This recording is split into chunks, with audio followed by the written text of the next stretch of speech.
নমস্কাৰ, মই নৱজ্যোতি বৰাই আপোনালোকক আন এটি ভিডিঅ'লৈ স্বাগতম জনাইছোঁ। প্ৰিয় দৰ্শক, আজি এটা নতুন বিষয়বস্তু লৈ আপোনালোকৰ মাজলৈ আহিছোঁ। আশা কৰোঁ আপোনালোকে ভাল পাব।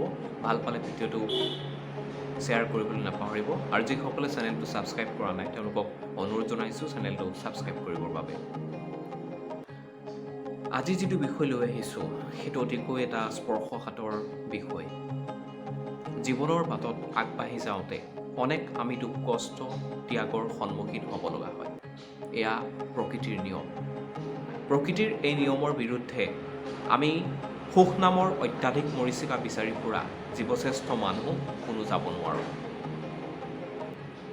তথাপি পৰিৱেশ পৰিস্থিতিৰ দাসত্ব স্বীকাৰ কৰি আমাৰ চাৰিওকাষে থকা বহু মানুহ আছে যিয়ে পেট ভোকৰ তাৰণাত সৰু সৰু কাম, ক্ষুদ্ৰ ক্ষুদ্ৰ কামৰ দ্বাৰা নিজৰ লগতে পৰিয়ালক স্বাৱলম্বী কৰি ৰাখিছে বা পৰিয়াল পোহপাল দি আহিছে।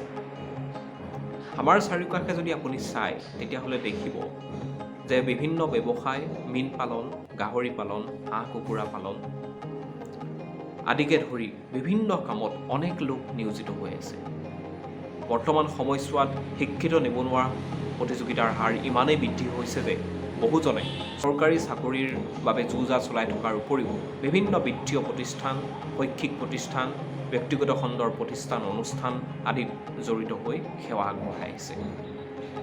পিছে এইসকল যুৱক যুৱতী বা এইসকল লোকৰ প্ৰতি সমাজৰ দৃষ্টিভংগী কি? তেওঁলোকক জানো সমাজে ভাল দৃষ্টিৰে চায়নে? তেওঁলোকৰ সততা, তেওঁলোকৰ বিশ্বাসক সমাজে আকোৱালি লয়নে? নে তেওঁলোকক অবিশ্বাসৰ পাত্ৰ বুলি গণ্য কৰা হয়, তেওঁলোকৰ সততা নাই বুলি গণ্য কৰা হয়? চৰকাৰী চাকৰিত নিয়োজিত এজন ব্যক্তিক সমাজে যিদৰে আদৰ, সন্মান, মৰম, চেনেহ, আচাৰ ব্যৱহাৰ দেখুৱায়, এইসকল যুৱক যুৱতী বা এইসকল ব্যক্তিক যিসকলে ক্ষুদ্ৰ ক্ষুদ্ৰ কামৰ দ্বাৰা নিজৰ লগতে ঘৰখনক চলাই আহিছে, তেওঁলোকক জানো সেই আদৰ সন্মান দিয়া হয়? প্ৰিয় দৰ্শক, গাঁও এখনত কোনোবা এজন ব্যক্তি যেতিয়া ঢুকায় মৃতকৰ কৰ্ম কৰিবৰ বাবে বা গাঁওখনত পতা বিভিন্ন অনুষ্ঠান প্ৰতিষ্ঠানত আদিৰ পৰা অন্তলৈকে কিন্তু সেইসকল যুৱক যুৱতী থাকে। সেইসকল যুৱক যুৱতীৰ প্ৰতি সমাজৰ দায়িত্ব জানো নাই? নিশ্চয়কৈ আছে। আমাৰ সমাজে তেওঁলোকৰ মাজত থকা প্ৰচুৰ সম্ভাৱনীয়তা কৰ্মলৈ ৰূপান্তৰিত কৰাটোৱেই হ'ব সমাজৰ প্ৰধান দায়িত্ব।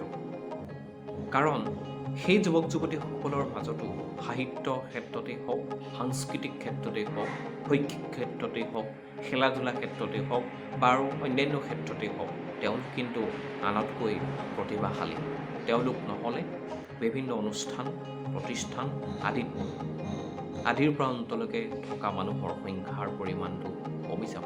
গতিকে তেওঁলোকৰ সততা, তেওঁলোকৰ বিশ্বাসক মূলধন হিচাপে লৈ তেওঁলোকৰ মাজত থকা যি সম্ভাৱনীয়তা, তেওঁলোকৰ মাজত থকা যি গুণ, প্ৰতিভাৰ যি গুণ, সেই গুণবিলাক কামত খটাবৰ বাবে আমি সকলোৱে যত্ন হ'ব লাগে।